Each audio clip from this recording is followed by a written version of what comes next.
الحمد لله وأصلي وأسلم على سيد الأولين والآخرين نبينا Muhammad وعلى آله وصحبه أجمعين. Alhamdulillah, chers frères et sœurs, comme nous le savons tous, Allah subhanahu wa ta'ala, parmi ses grâces et parmi ses bienfaits, ses faveurs, c'est qu'il déverse sur ses serviteurs des moments, des occasions, des situations, des saisons de bien et de bonnes actions. Et parmi ces saisons de bonnes actions, il y a les 10 jours de Zulhijjah dans lesquels on va bientôt rentrer. Le mois de Zulhijjah, c'est le 12e mois de l'année lunaire.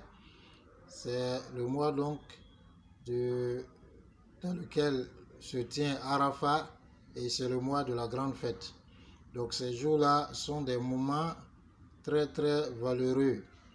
Et voilà pourquoi on doit en profiter pour ne pas que des moments viennent où on va regretter. Alors, parmi les bienfaits de ces jours, il y a le fait qu'Allah subhanahu wa ta'ala a juré par ces jours. Allah dit wal fajr wa layalin ashr. Il dit dans la sourate l'aube, lui Allah jure par l'aube et il jure par les 10 nuits.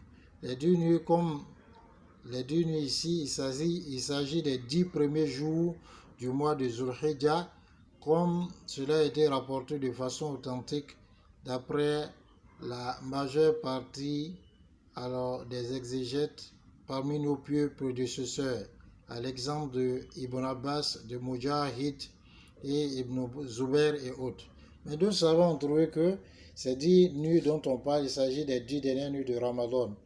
Mais il n'y a pas de mal que le terme englobe les 2 périodes de 10 jours, c'est-à-dire les 10 dernières nuits de Ramadan et les 10 premiers jours du mois de Zulhijjah, comme l'ont dit certains savants parmi nos contemporains. Parmi les mérites qui sont rattachés à ces 10 jours, c'est l'hadith de Ibn Abbas rapporté par Tirmizi, où il dit que Rasoul dit sallallahu alayhi wa sallam, il n'y a pas de jour durant lesquels les bonnes actions sont plus aimées d'Allah subhanahu wa ta'ala que ces 10 jours-là, c'est-à-dire les 10 jours de Zulhijjah. Ils ont dit, ya Rasulallah, pas même le combat sur le chemin d'Allah. Il dit non, pas même le combat sur le chemin d'Allah, à moins que ce soit un homme qui est sorti avec sa personne et ses biens et qui n'est revenu avec rien de tout cela. C'est-à-dire il a perdu sa personne, donc il a été tué. De même, ses biens aussi ont été perdus sur le terrain du combat sur le chemin d'Allah. De même, il a été rapporté d'Abdallah ibn Omar, l'hadith est rapporté par Ahmad, qui lui dit que Rasoul dit sallallahu alayhi wa sallam que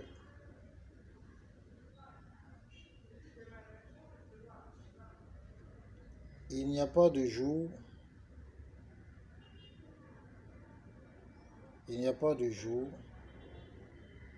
donc il a été rapporté d'Abdallah ibn Omar, donc où il dit qu'il a entendu Rasulullah sallam dire il n'y a pas de jour plus grand aux yeux d'Allah, donc auprès d'Allah, et plus aimé d'Allah, durant lesquels les actions se font et qui sont meilleures comme ces 10 jours.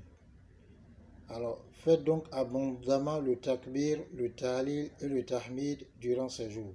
C'est-à-dire, la ilaha illallah, Allahu akbar, alhamdulillah. Donc, il faut répéter beaucoup durant ces jours. Et relativement au takbir, il faut reconnaître que l'imam Bukhari a dit, rahimahullah, qu'Abdallah ibn Umar radhiyallahu anhuma et Abu Huraira avaient pour habitude d'aller dans les marchés pour faire le takbir, et les gens entendaient, les gens aussi répétaient le takbir. Et même l'imam Bukhari a dit, rahimahullah, Abdallah ibn Umar dans sa tente Amina répétait le takbir, les gens de la mosquée entendaient, ils répétaient aussi le takbir, et les gens qui sont dans les marchés répétaient le takbir, de telle sorte que tout Mina résonnait et tremblait du takbir. Et même Abdallah ibn Umar, dans ses assises, dans ses positions assises, dans sa marche, à tout moment donc, il faisait cela. Il est recommandé donc pour nous musulmans donc de revivifier cette sunna-là qui est aujourd'hui délaissée et qui est sur le point d'être oubliée même par des gens de bien, même par des gens de vertu, ce qui est vraiment regrettable car cela est contraire à ce que nos pieux prédécesseurs faisaient. Il est donc recommandé pour nous de faire à haute voix le takbir durant ces 10 jours comme le faisait Abdallah Omar et son fils Abdallah ibn Omar et aussi Abu Huraira radiallahu anhum. Mais pour les femmes, elles ne le font pas à haute voix. Une autre chose, c'est que le jeûne durant ces jours est très très méritoire. Et à ce sujet, il a été rapporté de Hunayda, fils de Khalid, d'après sa femme, d'après l'une des épouses de Rasulullah sallallahu alayhi wa sallam, que le prophète sallallahu alayhi wa sallam jeûnait le 9e jour de Zulhijjah, c'est-à-dire le jour de Arafat. Il jeûnait aussi,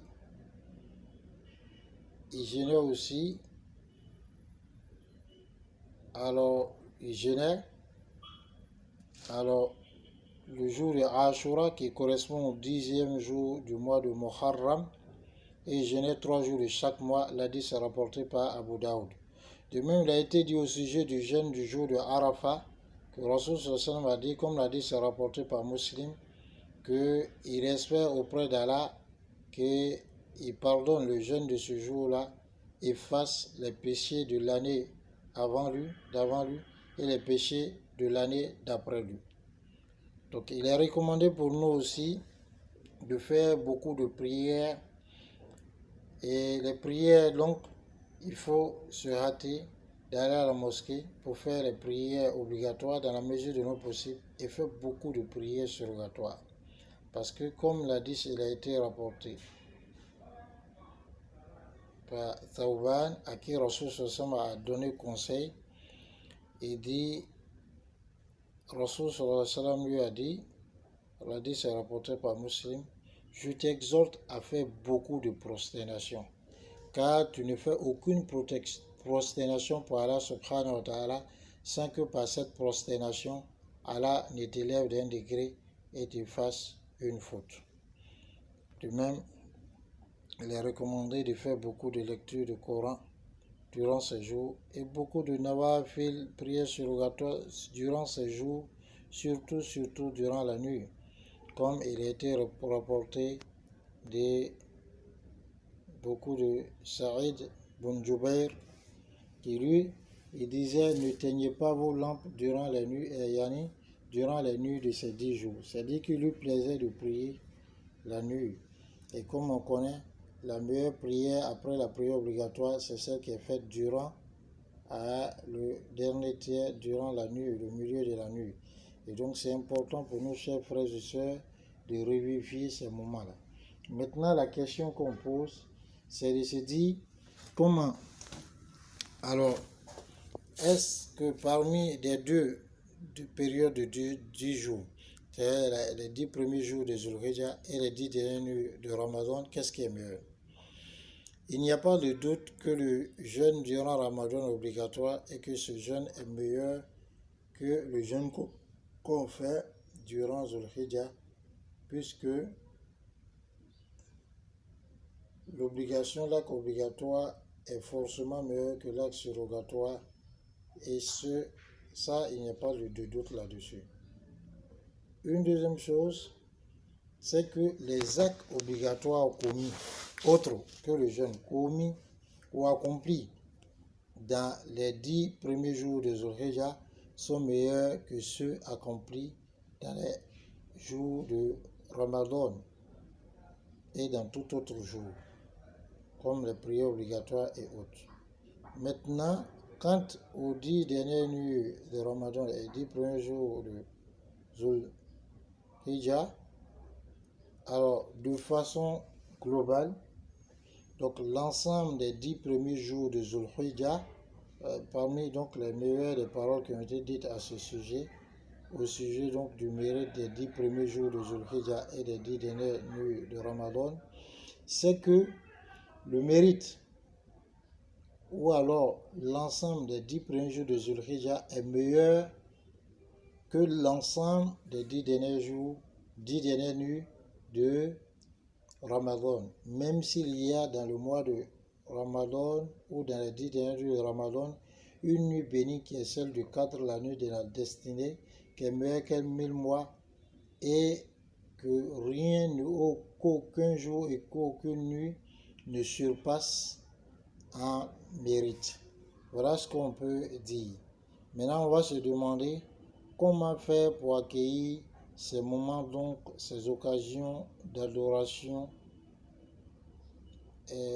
de façon générale, que ce soit ces 10 dernières nuits de Ramadan ou bien que ce soit ces 10 premiers jours de Zulhijjah ou bien d'autres.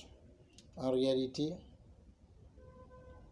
il faut les accueillir avec le repentir sincère et le délaissement et l'abandon des péchés et des interdits, car le péché et l'interdit privent le serviteur alors de la grâce de son Seigneur et interpose un voile entre son cœur et son Seigneur qui est Allah subhanahu wa ta'ala.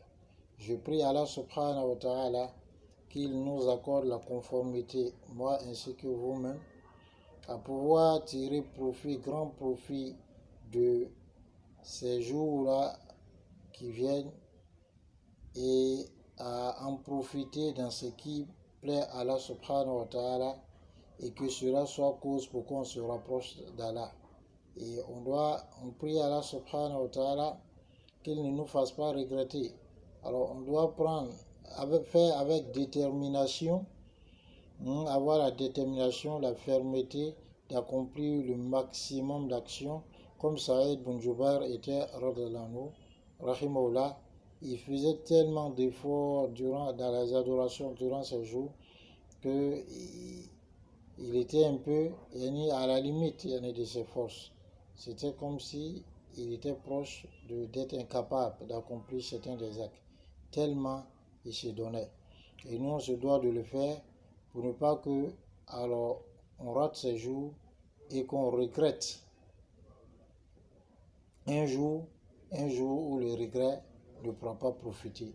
Ces moments sont pour nous un moment pour qu'on puisse se rattraper et que même on puisse vivre comme si on était au Hajj. C'est-à-dire que le Hajj, Allah subhanahu wa ta'ala l'a rendu obligatoire une seule fois dans l'année.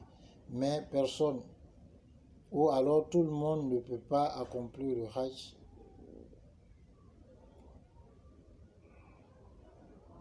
durant tous les ans.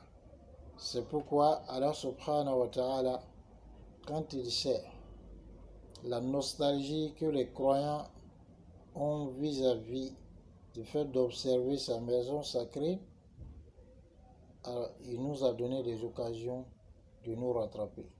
Ainsi, si pendant des moments, des années, on n'a pas pu accomplir le Hajj, ou on n'a pas pu accomplir du tout le Hajj, on peut rester dans nos maisons, accomplir des actions qui sont meilleures que le djihad, qui est lui-même meilleur que le Hajj. Ibn Rajab rahimahullah a dit des paroles allant dans ce sens. Je prie Allah subhanahu wa ta'ala qu'il nous accorde la bonne compréhension et qu'il nous aide à l'adorer de la façon qui lui rendra satisfait de nous. Wa sallallahu ta'ala ala nabiyil karim walhamdulillahi rabbil alamin. Assalamu alaikum wa rahmatullahi wa barakatuh.